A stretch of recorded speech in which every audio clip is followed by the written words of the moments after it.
সংস্কারের মূলা ঝুলিয়ে নির্বাচন বিলম্বিত করার সুযোগ নেই বললেন দুলু। জাপার জন্য 2014 সালে আওয়ামী লীগ অবৈধভাবে নির্বাচন করতে পেরেছে বললেন ফারুক।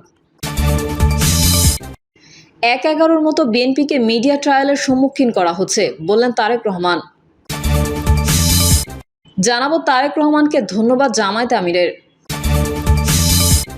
এবং সর্বশেষ জানাবো কুষ্টিয়া বন্ধ মিনিকেট চাল উৎপাদন দাম চড়া। এতক্ষণ শুনছিলেন সংবাদ শিরোনাম, এবারে বিস্তারিত। তবে তার আগে অনুরোধ থাকবে আমাদের চ্যানেলটি সাবস্ক্রাইব করে বেল আইকনটি ক্লিক করুন। সংস্কারের মূলা ঝুলিয়ে নির্বাচন বিলম্বিত করার সুযোগ নেই বললেন দুলু। বিএনপির কেন্দ্রীয় কমিটির সদস্য অ্যাডভোকেট এম রুহুল কুদ্দুস তালুকদার দুলু বলেছেন, জনগণ মুখ ফিরিয়ে নেওয়ার আগেই নির্বাচন দিন। সংস্কারের মূলা ঝুলিয়ে নির্বাচন বিলম্বিত করার কোনো সুযোগ নেই। দেশ চরম সংকটের মধ্যে দিয়ে যাচ্ছে, কেউ কারো কথা শুনছে না, মানছে না। অ্যাডভোকেট এম রুহুল কুদ্দুস তালুকদার দুলু বলেন, দেশকে একটা নিয়মের মধ্যে আনতে সবার আগে দরকার জাতীয় সংসদ নির্বাচন। দেশের মানুষকে বোকা ভাবলে চলবে না, দেশের মানুষ সব বোঝে। বিএনপির ভারপ্রাপ্ত চেয়ারম্যান তারেক রহমান ঘোষিত 31 দফার মধ্যেই রাষ্ট্রের সব সংস্কারের কথা উল্লেখ রয়েছে। আলাদা করে আর কোনো সংস্কারের প্রয়োজন নেই। অনুষ্ঠানে দেশের আইন শৃঙ্খলা পরিস্থিতি নিয়ে দুলু বলেন, দেশে আইনের শাসন বাস্তবায়ন না হলে স্থিতিশীলতা আসবে না। নির্বাচিত সরকার ছাড়া কোনোভাবেই স্থিতিশীলতা সম্ভব নয়। দেশের মানুষ স্বপ্ন দেখেছিল রাষ্ট্র সংস্কার হবে, সরকারি অফিস আদালতে ঘুষ দুর্নীতি কমবে, কিন্তু হয়েছে তার উল্টো।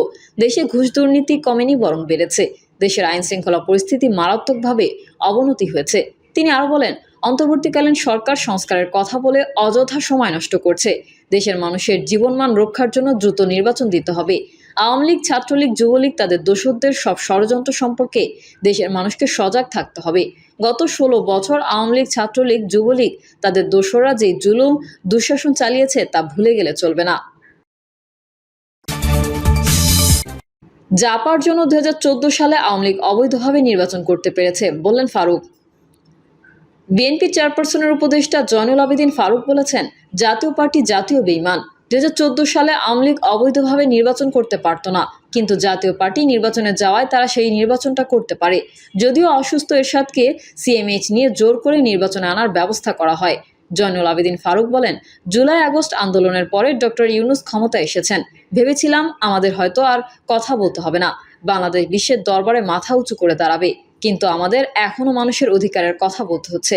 আমাদের নেতা তারেক রহমান গত 16টি বছর মানুষের অধিকার আদায়ের জন্য কথা বলার চেষ্টা করে গেছেন। বেগম খালেদা জিয়া বিনা কারণে 5টি বছর জেল খেটেছেন। ভারতের উদ্দেশ্যে জয়নুল আবেদিন ফারুক বলেন, আপনাদের অনেক কিছু বলার আছে।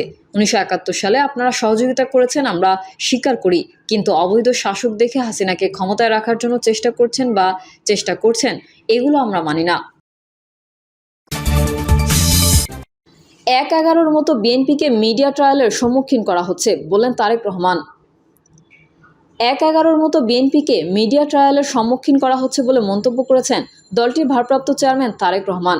বিএনপির ভারপ্রাপ্ত চেয়ারম্যান বলেন, আগামীতে যদি একটি স্বচ্ছ ও নিরপেক্ষ নির্বাচন হয়, বাংলাদেশের অধিকাংশ মানুষের ভোটের সমর্থন বিএনপির পাওয়ার যত বেশি উজ্জ্বল হয়েছে, তত বেশি দেখছেন বিএনপিকে মিডিয়া ট্রায়ালের সম্মুখীন করা হচ্ছে।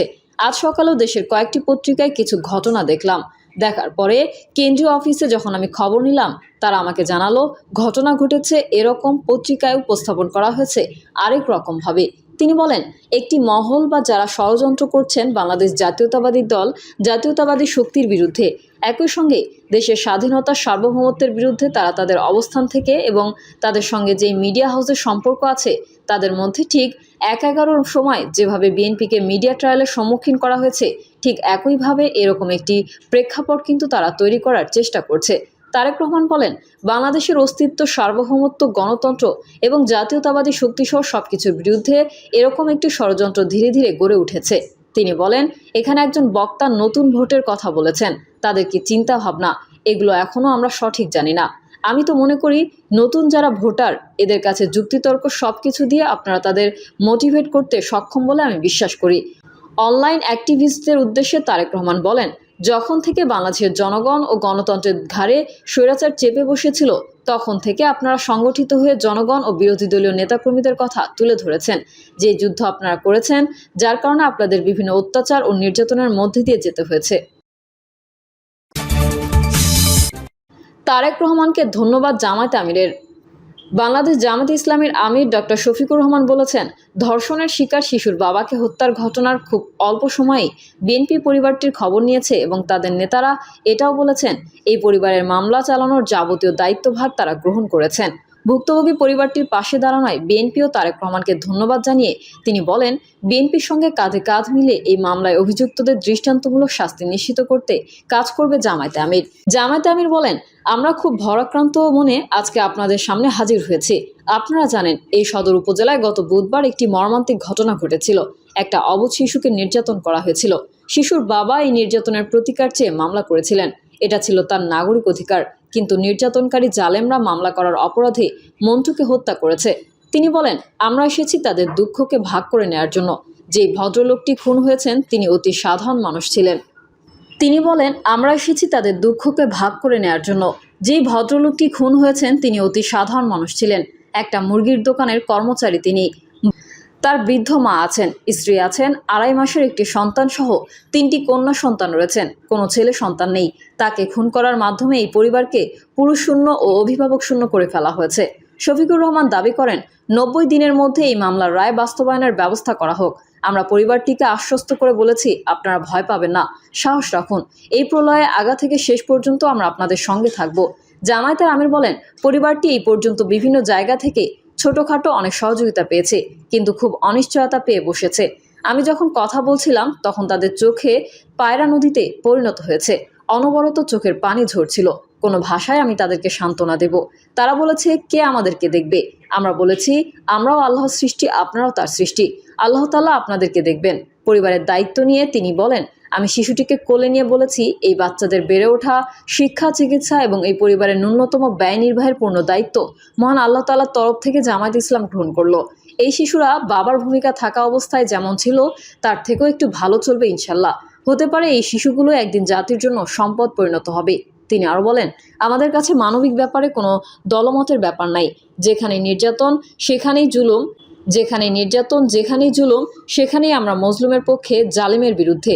আমাদের লক্ষ্যই থাকবে একটি জুলুম বৈষম্যহীন বাংলাদেশ, একটি দুঃশাসনমুক্ত বাংলাদেশ। কুষ্টিয়া বন্ধ মিনিকেট চাল উৎপাদন, দাম চড়া। সরু চালের জন্য সর্ববৃহৎ ও প্রসিদ্ধ মোকাম কুষ্টিয়ার খাজানগর। এখানকার উৎপাদিত চাল যায় রাজধানী ঢাকা সহ দেশের বিভিন্ন জেলায়। সেই মোকামের ব্যবসায়ীরা বলছেন, তাদের গোডাউনে ধান নেই, এই কারণে বন্ধ হয়ে গেছে চাল উৎপাদন। এই সুযোগে খুচরা বাজারে বেড়েই চলেছে মধ্যবিত্তের সবচেয়ে পছন্দের মিনিকেট চালের দাম। খাজানগরের কয়েকটি অটোরাইস মিল ও বাজার ঘুরে দেখা গেছে, অনেক অটোরাইস মিল মিনিকেট চাল উৎপাদন বন্ধ করে দিয়েছে। তাদের দাবি, বাজারে মিনিকেট ধান পাওয়া যাচ্ছে না, এজন্য তারা চাল উৎপাদন বন্ধ রেখেছেন। তবে এসব কোম্পানির নামে চাল ঠিকই খুঁজে পাওয়া যাচ্ছে খুচরা বাজারে, কিন্তু দামটা আকাশ ছোঁয়া। মিলগেট প্রতি কেজি মিনিকেট বিক্রি হচ্ছে 80 থেকে 81 টাকা কেজি দরে, খুচরা বাজারে বিক্রি হচ্ছে আরও বেশি দামে। সংশ্লিষ্টদের সঙ্গে কথা বলে জানা গেছে, বাজারে ধান না থাকলেও অনেক মিলারের কাছে প্রচুর ধান রয়েছে। সুযোগ বুঝে চাল উৎপাদন করে ঠিকই বাড়তি মুনাফা অর্জন করছেন, কিন্তু প্রশাসনকে দেখাচ্ছেন ধান নেই। চালের দাম প্রতিনিয়ত বাড়ছে কেন? এমন প্রশ্নের উত্তরে Bangladesh auto major and husking mill মালিক সমিতির কুষ্টিয়ার সাধারণ সম্পাদক জয়নাল আবেদিন প্রধান বলেন, বাজারে মিনিকেট ধান নেই বললেই চলে। ব্যবসায়ীরা উত্তরবঙ্গ, দক্ষিণবঙ্গ খুঁজে অল্প কিছু ধান নিয়ে আসছেন, তার দাম পড়েছে 2250 টাকা। এত দামে ধান কিনলে চালের দাম বাড়বে, এটাই স্বাভাবিক। প্রিয় দর্শক, এই ছিল এখনকার সর্বশেষ সংবাদ। আপডেট সংবাদ পেতে চ্যানেলটি সাবস্ক্রাইব করে বেল আইকনটি ক্লিক করুন। কমেন্টে আপনার মতামত জানিয়ে আমাদের সাথেই থাকুন। ধন্যবাদ সবাইকে। আল্লাহ হাফেজ।